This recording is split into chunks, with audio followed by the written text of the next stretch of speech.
Bienvenue à nouveau dans l'apocalypse de glace. Le froid dehors n'est plus seulement une question de météo, c'est un juge, un geôlier et un bourreau. Les rues sont des tombes. Les immeubles sont des cages. Et à l'intérieur de ces cages, les gens continuent de prétendre qu'ils sont civilisés, jusqu'au moment où la survie commence à sentir la nourriture. Dans cet épisode, la négociation a enfin lieu. Du moins, c'est comme ça qu'ils appellent ça. 5 immeubles. Trop de monde. Trop de confiance. Et cette croyance dangereuse que le nombre fait encore la force dans un monde où seule la préparation décide qui vit. La tension remplit les rues couvertes de neige. Les sourires cachent des calculs. Et un seul faux pas pourrait transformer une discussion en catastrophe. Parce que dans l'apocalypse de glace, les pourparlers n'échouent pas discrètement. Ils échouent violemment. Replongeons dedans. Oncle U se tient aux côtés du blond, tous deux face à une foule si dense qu'on dirait que quelqu'un a essayé d'invoquer le courage en produisant des corps en série. Le blond plisse les yeux, balayant la masse du regard, et on peut littéralement voir la pensée se former sur son visage. Ce n'est pas une négociation. C'est une embuscade avec une étiquette élégante. Il marmonne que ces gens ne sont pas venus pour parler. Ils sont venus pour un enterrement et ils ne savent juste pas encore de qui. Oncle U fronce les sourcils, élève la voix et dit à tout le monde d'arrêter de paniquer, comme si crier « du calme » avait déjà calmé une foule affamée dans toute l'histoire de l'humanité. Le blond rétorque qu'ils sont tout simplement trop nombreux. Et Oncle U répond avec ce genre de confiance que seules les personnes qui se tiennent à côté de quelqu'un de plus terrifiant que tout le monde réuni. Il dit aux garçons de ne pas s'inquiéter. Leur cible, ce n'est pas eux, leur cible, c'est Zhang. Ils veulent faire pression sur Zhang pour qu'il cède pendant les négociations. Ce qui est adorable. Parce que la seule chose qu'il pousse Zhang à faire, c'est passer de « agacé » à « créatif ». Oncle U rappelle au blond que Zhang leur a dit de ne pas s'inquiéter, comme si cette phrase était censée réduire magiquement la taille d'une foule. Et devant eux se tiennent 5 chefs de différents immeubles, des gens qui jouent au « mini-royaume » dans leurs appartements pendant que le monde meurt dehors. Immeuble 26, Wang Tianfan. Immeuble 6, Zhang Yunyan. Immeuble 21, Wang Qiang. Immeuble 9, Shen Lingliu. Immeuble 18, Li Jian. Shen sourit comme si elle était à une réunion d'affaires, et dans sa tête elle se dit « Voyons comment tu vas gérer ça, Zhang ». Les autres chefs pensent la même chose mais avec moins de confiance et davantage de « on devrait attaquer avant d'être attaqué ». Wang Qiang regarde sa foule et se vante que leur nombre à lui seul devrait terroriser Zhang. Tianfan ajoute une petite plaisanterie, disant que Zhang est sûrement allé aux toilettes après ça, le pantalon plein, parce que dans la culture de l'apocalypse, l'humour n'est que de la cruauté mieux synchronisée. Shen, toujours souriante, suggère qu'ils prennent leur temps. Ils ont juste besoin de parler, et de voir quelle décision Zhang prendra. Tianfan brandit un bâton comme s'il auditionnait pour le rôle de « méchant aléatoire numéro 3 » et crie qu'ils attendent que le protagoniste vienne parler. Oncle U s'avance, essayant encore de gérer ça comme si la situation était sous contrôle. Il leur dit que Zhang attend aussi, il ne comprend juste pas pourquoi ils ne sont pas montés en petits groupes, comme convenu. Li Jian répond calmement que rassembler tout le monde est peu pratique, alors ils ont décidé de faire comme ça. Traduction, on a accepté de négocier, mais on a amené une armée parce qu'on est des lâches. Oncle U tend la main et pose la règle, seulement 5 personnes peuvent entrer, et elles seront fouillées. Shen croise les bras, visiblement agacé. Wang Qiang ricane presque devant l'audace d'Oncle U. Dans sa tête, Oncle U est soit intrépide, soit suicidaire, pour oser poser des conditions entourées de corps armés. Et à l'étage, écoutant au téléphone, Zhang entend tout, chaque voix, chaque rire arrogant, chaque « regardez combien nous sommes ». Il ne panique pas. Il se demande calmement s'il croit vraiment que l'intimidation fonctionne sur lui. Parce que l'intimidation n'est efficace que quand la cible craint de perdre. Zhang ne craint pas de perdre. Zhang craint l'inconvénient.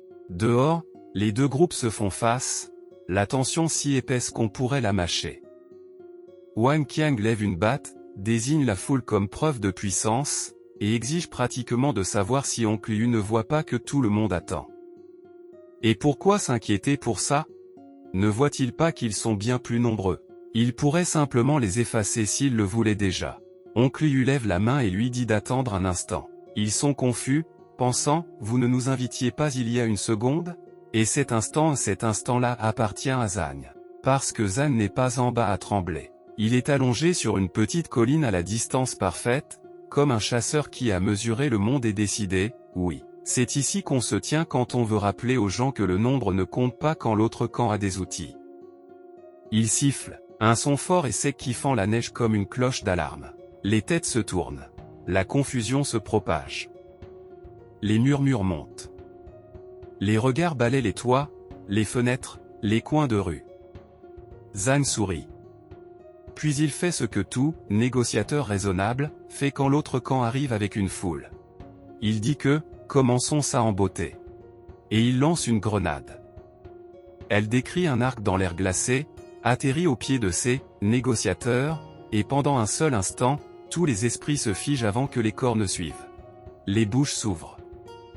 Les cris éclatent. La panique explose avant même la grenade. Et l'explosion répond à la question que tout le monde se posait, Zhang est-il venu pour discuter? Non. L'explosion creuse un cratère dans le sol, et une leçon dans leurs âmes. Les gens volent. Les corps tombent.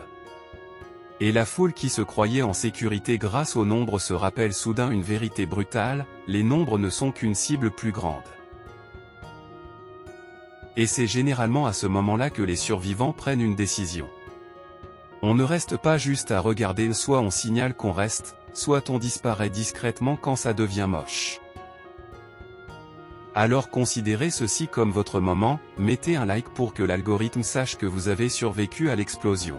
Et abonnez-vous, parce que partir maintenant, c'est exactement comme rater le prochain tir, la prochaine trahison, et le prochain corps dans la neige.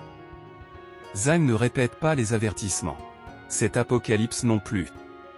Bref, retour à l'histoire.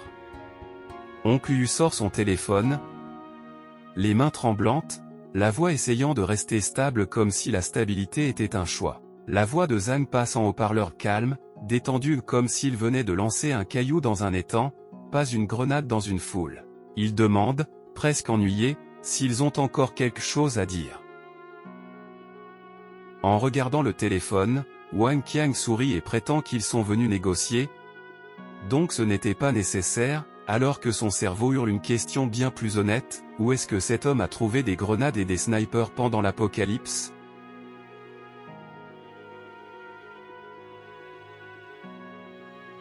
Zhang ne joue même pas leur comédie.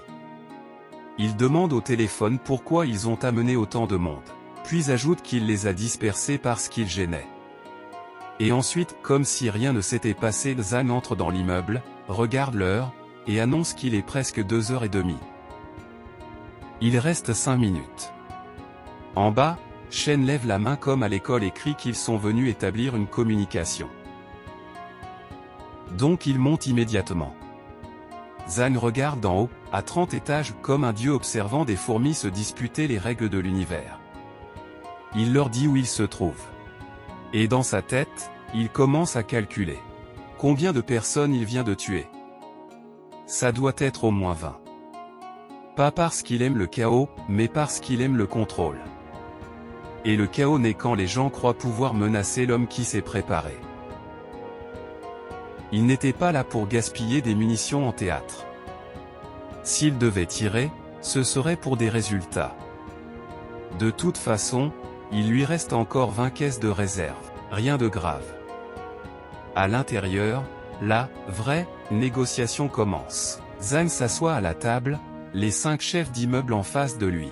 Il sourit lentement et dit qu'ils ont finalement fait le déplacement. Li Jian répond avec un enthousiasme étrange, les appelant des représentants, comme s'il était dans un club de débat, pas assis face à un homme qui vient de creuser un cratère dans la rue. Il commence à énumérer l'évidence, les ressources sont rares, les gens sont malades, les gens meurent, le froid a déjà tué certains, et si ça continue, tout s'effondrera. Il supplie Zhang de comprendre, et de fournir des ressources pour tout le monde. Zhang écoute en silence, comme un loup écoute des moutons expliquer pourquoi il devrait devenir végétarien. Puis, sans prévenir, il pose un pistolet sur la table. Réaction immédiate. Les chaises raclent. Les corps se lèvent. Les voix crient. Quelqu'un lâche que même s'il les tue, d'autres viendront. Zhang sourit comme s'il venait de prouver son point et demande pourquoi ils sont nerveux. Il dit que l'arme le mettait juste mal à l'aise, alors il l'a posée. Puis parce que l'univers adore l'ironie, il la reprend. Et avec ce petit geste, le courage de la pièce s'effondre. Il leur dit de s'asseoir et de continuer la discussion. Il ferme les yeux un instant, comme s'il essayait d'invoquer une patience morte depuis des semaines. Puis il énonce la réalité. Premièrement, il n'est pas satisfait de demandes déraisonnables. Il ne peut pas nourrir tout un quartier avec ses ressources. C'est une apocalypse, pas un dimanche matin ordinaire. Puis il sourit et dit qu'il pensait que les chefs d'immeuble étaient des gens intelligents, pas inutiles. Ils devraient gérer les choses eux-mêmes. Pas attendre la charité des autres. S'ils en sont capables, bien sûr. Les chefs restent sans voix. Puis il pose la main sur la table et dit que les termes seront simples. Accepter, ou la guerre. Zhang lève un doigt. Première condition, il partagera des ressources, mais seulement en quantité raisonnable. Il se moque de la façon dont ils les répartissent dans leurs immeubles parce qu'il est assez malin pour savoir que s'il fait la répartition, il devient le méchant de toutes les histoires. S'ils le font, ils deviennent les méchants, et Zhang devient le mystérieux fournisseur à l'étage. Il écarte les mains et dit qu'il peut fournir de la nourriture chaque jour pour 300 personnes au maximum. Et à ce moment précis, Shen craque parce que le sentiment de droit meurt en dernier. Elle montre les dents et lâche que c'est trop peu. Son immeuble compte 76 survivants et 20 employés de société. Ce ne serait pas suffisant. Le regard de Zhang tranche vers elle comme une lame. Il demande alors si c'est la fin de la discussion. Quelqu'un essaie de le réprimander pour aller trop vite. Tianfan se penche en avant, disant qu'ils peuvent en rediscuter. Wang Qiang se plaint que ce n'est pas assez et demande comment ils vont l'expliquer aux autres. Zhang rapproche son arme sans menacer, juste pour rappeler et demande s'il croit vraiment que nourrir 300 personnes par jour est facile. Li Jian tente d'apaiser la situation, suggérant qu'ils prennent du temps et discutent d'autres conditions d'abord. Zhang change de posture comme un homme qui possède la pièce. Il pose même le pied sur la table parce que la subtilité est réservée à ceux qui craignent les conséquences. Il dit que s'ils veulent un développement stable, ils ont besoin d'un plan. Ils ne peuvent pas survivre longtemps en pillant, parce que personne ne sait quand la prochaine tempête de neige enterrera le monde encore plus profondément. Puis Zhang fait quelque chose de si absurde que ça sonne presque comme une blague. Il verse des graines sur la table. Il dit qu'ils doivent travailler. Ils doivent cultiver des céréales. Oui, dans une apocalypse de glace. Chaque chef le regarde comme s'il venait de proposer d'aller au supermarché à dos de dinosaures. Tianfan rétorque immédiatement que rien ne pousse dans ce froid. Zhang sourit parce qu'il adore quand les gens annoncent l'évidence comme si c'était un argument gagnant. Il dit que les réserves et le carburant vont bientôt s'épuiser. Donc il n'y a pas le choix. Il pointe dehors et leur rappelle que tout est enseveli. Le sous-sol est le seul avenir possible. Puis il les pointe du doigt et dit qu'ils ont une chance, mais seulement s'ils envoient des travailleurs chaque jour pour qu'ils puissent voir des progrès.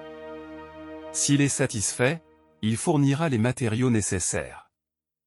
Et à cet instant, la négociation cesse d'être une question de morale, et devient ce qu'elle a toujours été, une addiction. Parce qu'au moment où Zhang mentionne cigarettes, alcool, vêtements et médicaments, ses fiers représentants se transforment instantanément de guerriers en chiots affamés. La spécialité de Zhang. Les gens désespérés. Peu importe que vous soyez un représentant, une mère ou un pilleur. Quand vous êtes désespéré, vous êtes utilisable. Deux d'entre eux tombent rapidement dans le piège. L'un tend la main et supplie pour des cigarettes, avouant qu'il n'a pas fumé depuis plus d'un demi-mois et qu'il devient fou. Zhang lui tend un paquet. Ils en attrapent 2 d'un coup comme des ratons laveurs volant du pain, demandent du feu et commencent à fumer avec une joie proche de l'adoration. Zhang les regarde inhaler comme s'ils aspiraient la vie dans leurs poumons. Puis, pendant qu'ils tremblent encore de soulagement, il demande s'ils acceptent les conditions.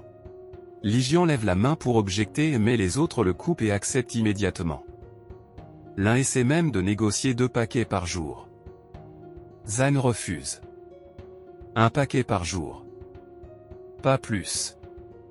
Ils croisent les bras et déclarent qu'ils sont parvenus à un compromis. Et les chefs d'une manière ou d'une autre ont l'air choqués. Ils étaient venus pour montrer leur pouvoir. Mais ils repartent en ayant accepté tout ce que Zhang a dit. Puis soudain, Wang Qiang ouvre grand la bouche et leur crie de simplement faire ce que Zhang dit. Li Jian ajuste ses lunettes, tentant de sauver sa dignité en disant que c'est excessif, mais Tianfan leur dit d'arrêter de perdre du temps. Il continue de fumer, marmonnant que les souhaits de Zhang devraient être pris en compte. Et Li Jian, les regardant ramper pour de la nicotine, pense à quel point c'est pathétique, et à la façon dont ça prolonge leur vie misérable. Yunian essaie d'être le dernier adulte dans la pièce et dit qu'ils ne peuvent pas traiter ça avec autant de légèreté. Wang Qiang répond qu'ils ont convenu que 5 d'entre eux décideraient et puisqu'ils sont les chefs, qu'ont à dire leurs résidents? Rien. Ce sont eux qui fixent les règles. Et puis, ils devraient se comprendre en ces temps difficiles. Zhang Yi n'est pas déraisonnable. Pendant ce temps, Zhang se lève et regarde par la fenêtre. En bas, il voit un tunnel s'enfoncer dans la neige. Puis il se retourne, pointe son arme vers eux et demande comment ils ont osé envoyer des gens l'attaquer. Un homme écarte les bras et demande s'ils ne jouaient pas avec leur propre vie. À ce moment-là, Li Jian crie que tout le monde en bas a commencé à bouger. Zhang ordonne à tout le monde de se cacher. Oncle Yu et les autres entrent et les forcent à se baisser, rappelant physiquement à ses chefs que l'immeuble de Zhang n'est pas une démocratie. C'est une forteresse. Et là, Zhang passe de la menace à la démonstration. Il saisit un fusil de sniper, regarde dans la lunette et choisit de ne pas agir à la légère parce qu'il ne panique pas. Il compose. Il vise un homme qui marche en bas. Un coup. Tête détruite. Avant que quiconque ne puisse réaliser, il tire encore. Deuxième tir à la tête. Le sang tache la neige. La foule panique et se disperse comme des insectes frappés par le feu. Mais Zhang ne s'arrête pas là. Il continue de regarder dans la lunette, tire encore, et abat d'autres personnes pendant qu'elles fuient directions différentes, même fin. À l'intérieur, les chefs sont assis à la table, écoutant des cris qui ressemblent à l'apocalypse elle-même suppliant qu'on l'ignore. Zhang se retourne et demande s'ils ont réfléchi. Voyant comment, leur peuple s'est retourné contre eux dès qu'ils sont partis, il était sûr qu'ils accepteraient. 2 mains se lèvent instantanément. Puis 3 autres. Même Li Jian ferme les yeux et lève la main. Tout le monde accepte. Zhang sourit et leur dit qu'il commence aujourd'hui. Demain, il leur dira quand ils pourront venir chercher les provisions. Il pose une main sur l'épaule de Li Jian et le félicite, lui disant qu'il les surveillera alors qu'il ne joue pas à des jeux. Les chefs partent, et Zhang se tient à la sortie avec ses résidents, qui le regardent comme s'il venait de faire de la magie. Ils sont stupéfaits de ce qu'il a fait avec le sniper. Il les a tous fait fuir d'un coup. Et c'est ça, le plus drôle dans la morale de l'apocalypse. Tout le monde déteste la violence, jusqu'au moment où la violence les maintient en vie. Zhang explique l'accord, il fournira de la nourriture pour 300 personnes, et en échange, ces communautés travailleront. Elles cultiveront des terres pour les récoltes futures. Les hommes derrière lui échangent des regards, se demandant si nourrir 300 personnes est seulement possible. Zhang se tourne et demande s'ils préfèrent affronter des milliers d'hommes affamés si les négociations échouent. Puis il agit comme le sauveur du peuple en disant qu'il s'en fiche, mais qu'il n'est pas sûr qu'il puisse survivre autrement. Mais lui, Zhang, trouvera de la nourriture et des fournitures pour eux. Il ne laissera personne mourir de faim. C'est à ce moment-là que les gens de Zhang commencent à avoir les larmes aux yeux, le louant, jurant de soutenir chacune de ses décisions désormais. Zan sourit parce que l'admiration n'est que l'obéissance avec un emballage plus élégant. Puis il regarde Oncle Yu et lui demande pourquoi il a l'air inquiet. Oncle Yu force un sourire et dit que cette journée était étrange. Pas le style de Zan. Zan l'emmène à l'écart et dit que coopérer avec les chefs était la bonne décision. Puis il avoue la vérité, son plan initial était de piéger les chefs. Les tuer. Laisser le peuple sombrer dans le chaos. Les vaincre facilement. Mais seulement 5 sont venus. Les tuer n'aurait rien résolu. Mieux valait faire un compromis maintenant, et frapper plus tard, quand ça en vaudra la peine. Oncle Yu admet qu'il ne comprend pas Zan. Mais il admet qu'il a raison. Zan explique que la nourriture est limitée. Si Zan la distribue personnellement, ça devient un problème. Donc il laissera les chefs le faire. Il regarde par la fenêtre les corps en bas, et Oncle Yu dit que c'est un excellent coup. Zan répond qu'il est confiant parce qu'il a assez de réserve. Eux n'ont ni nourriture, ni vêtements chauds, ni puissance de feu. Puis Zan fait une comparaison si sauvage qu'on dirait du stand-up en plein milieu d'une tragédie, même un champion du monde, après 30 jours de famine, perdrait contre lui sur un ring. Oncle Yu comprend enfin, 30 jours de faim, ça transforme n'importe qui en coquille vide. Zan croise les bras et demande comment une bande de gens à moitié morts pourrait le vaincre. Il observe les immeubles autour d'eux et dit que, comme prévu, certains ont vraiment une tête sur les épaules.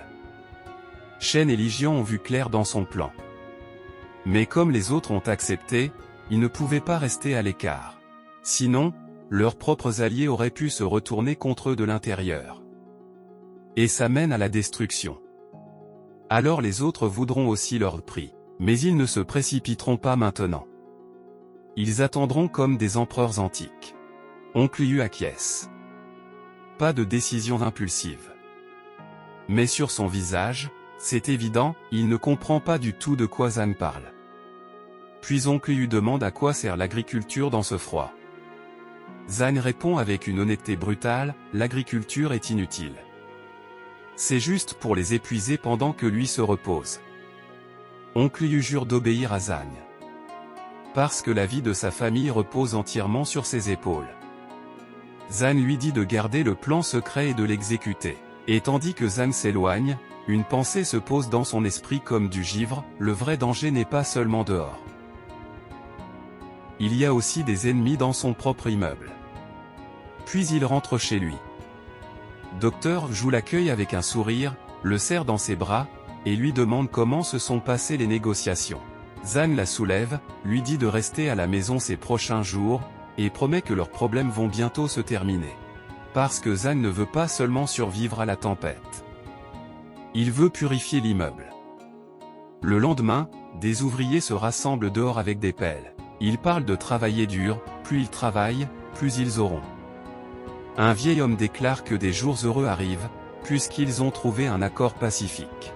2 chefs sont à l'écart en train de fumer parce que bien sûr que oui. Zan avance à travers les congères vers eux, assez calme pour rendre toute la scène presque normale. Il lui demande s'il va chercher des provisions.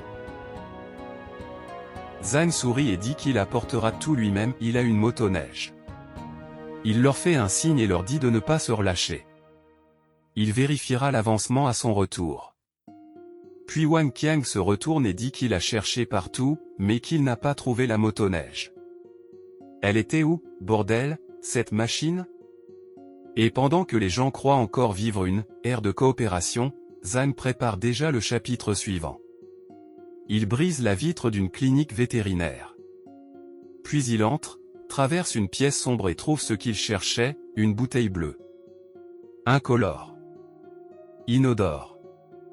Un poison. Parfait. Il range ses trouvailles comme s'il remplissait un inventaire de jeux, en se disant que même si ça ne tue pas instantanément, ça détruira les organes internes. Sans traitement, la mort n'est qu'une échéance repoussée.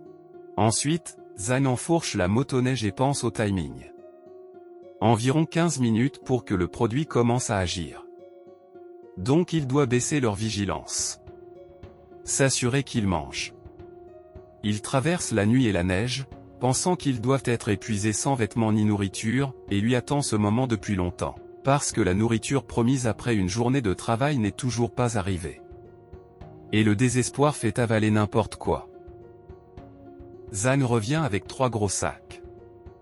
Les résidents l'encerclent, choqués, demandant où il a trouvé autant de nourriture. Zhang dit qu'il est allé un peu plus loin que d'habitude.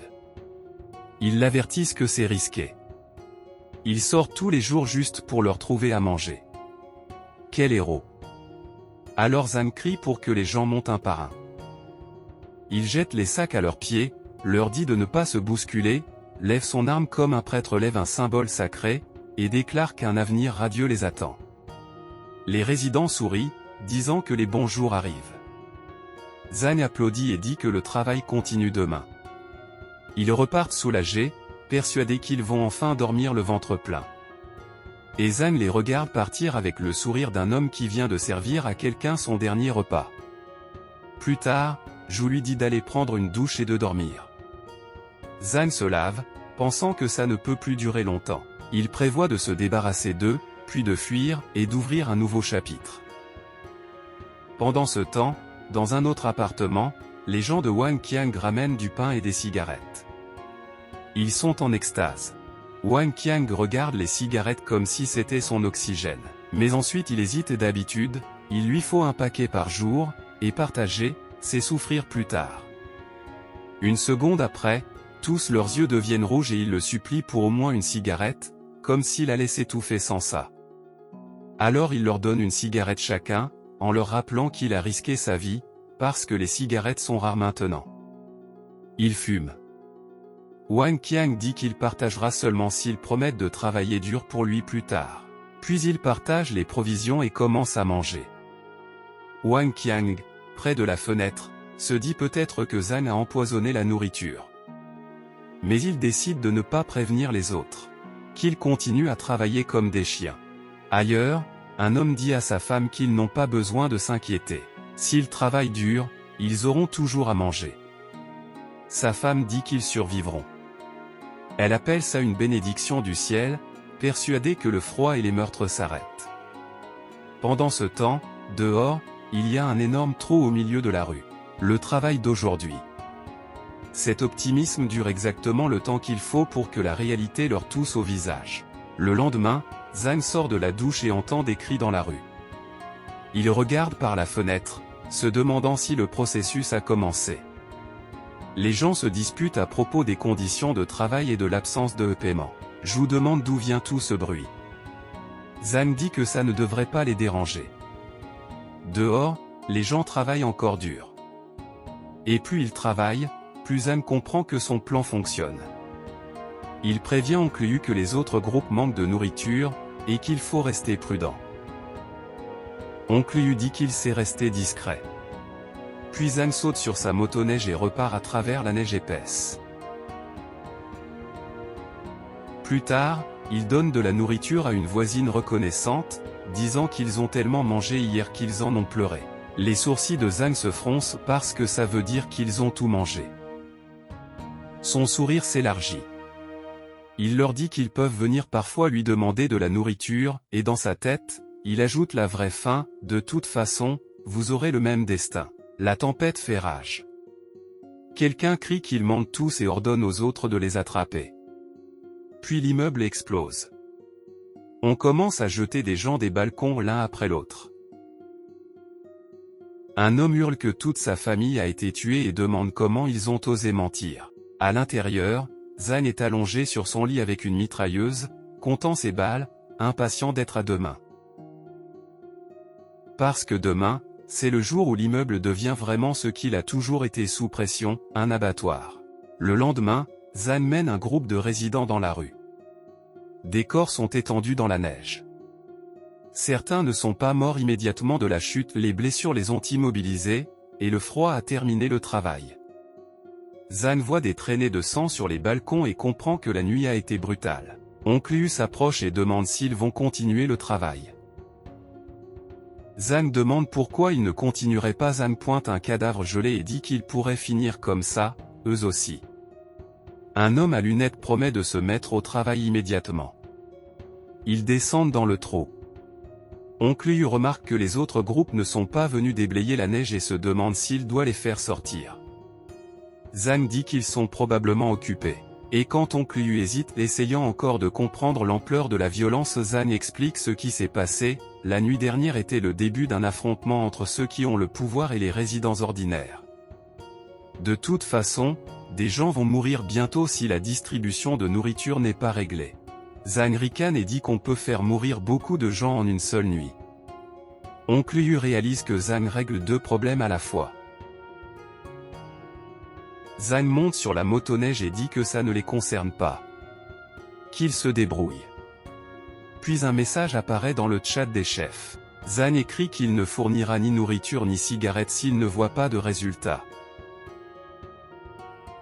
Le lendemain, Zhang observe les gens déblayer la neige et note qu'ils sont un tiers de moins. Il est satisfait. Oncle Yu fronce les sourcils et demande pourquoi les gens n'ont pas résisté. Zhang explique que moins de monde, c'est aussi moins de gens qui les gênent. Pourquoi se plaindrait-il? Shen intervient encore, lui demandant d'arrêter. Elle veut rediscuter de la coopération. Zhang demande de quoi ils veulent parler. Shen argue que si ça continue, tout va s'effondrer. Ils pourraient être pillés. Les victimes se révolteront. Zhang dit qu'il s'en fiche parce que dans sa tête, il veut voir l'effondrement arriver vite. Alors Shen propose son idée de royaume, étendre les territoires, créer un nouvel ordre, faire de Zhang le roi. Zhang sourit, satisfait, comme si elle venait de lui offrir un dessert. Il demande si elle le pense vraiment. Shen dit que c'est la seule façon de maintenir leur statut. Zhang lui rappelle qu'elle a attiré beaucoup de gens de son côté, des gens qui ont déjà perdu des proches. Il plisse les yeux et dit qu'il pourrait devenir l'un d'eux, lui aussi. Puis il la jette dans la neige et hurle qu'il ne deviendra pas l'un de ses morts. Shen supplie. Promet de tout faire. Zhang s'éloigne. Et pendant que ce théâtre politique se déroule, Zhang remarque quelque chose d'étrange, les gens de l'immeuble 18 travaillent encore correctement. Aucune victime, pour l'instant. Li Jian a l'air surpris et demande pourquoi Zhang est là. Zhang demande comment il a fait. Il ajoute qu'à part son immeuble, tous les autres ont plongé dans le chaos, s'éliminant entre eux. Alors comment a-t-il maintenu l'ordre? Quelle tactique secrète a-t-il utilisée? Li Jian explique qu'il a immédiatement informé tout le monde des résultats de la négociation et qu'il a distribué la nourriture équitablement, malgré la quantité. Personne ne panique parce que personne ne se sent visé. Zhang dit que c'est une idée stupide qui essaie de se donner un air intelligent. Au final, ils mourront tous de faim comme ça. Quand il se retourne pour partir, Li Jian demande de l'aide. Zhang s'excuse et dit qu'il ne peut pas. Puis il le regarde et lui dit qu'avec son talent, il aurait dû être capable de rassembler un groupe des individus les plus capables pour survivre. Mais au lieu de ça, il joue à ce petit jeu du j'ai une morale. Un jeu qui finira par les mener tous, un par un, à la mort. Son incapacité à prendre des décisions difficiles, son envie d'avoir plus, son égoïsme, tout ça va le tuer, lui et les siens. Et ça, c'est presque un crime. Envoyer tout le monde à la mort en le sachant. Li Jian finit par avouer qu'il le sait aussi. Mais que peut-il faire? Zhang le laisse là et monte parler à Tianfan et à Wang Qiang. Wang Qiang demande si Zhang part encore à l'aventure. Zhang dit qu'il cherchera des cigarettes et de l'alcool plus tard. Les chefs le félicitent, promettent leur loyauté. Zhang passe ses bras autour de leurs épaules et les appelle ses frères, promettant qu'il résoudra n'importe quel problème. Pendant ce temps, l'ombre de Zhang explique tout ce qu'il faut savoir sur ce qui se passe dans sa tête. Plus tard, Zhang redistribue de la nourriture. Quelqu'un se penche et demande aussi des cigarettes.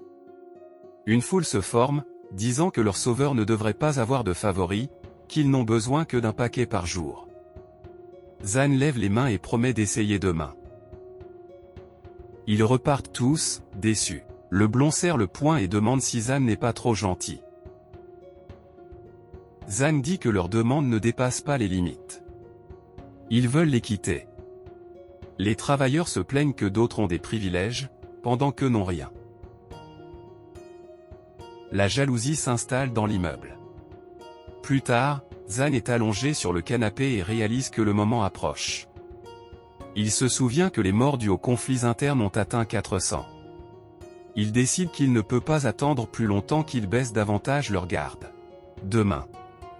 Il est temps de lancer le plan. Cette nuit-là, la lumière de la lune frappe les étagères d'un magasin.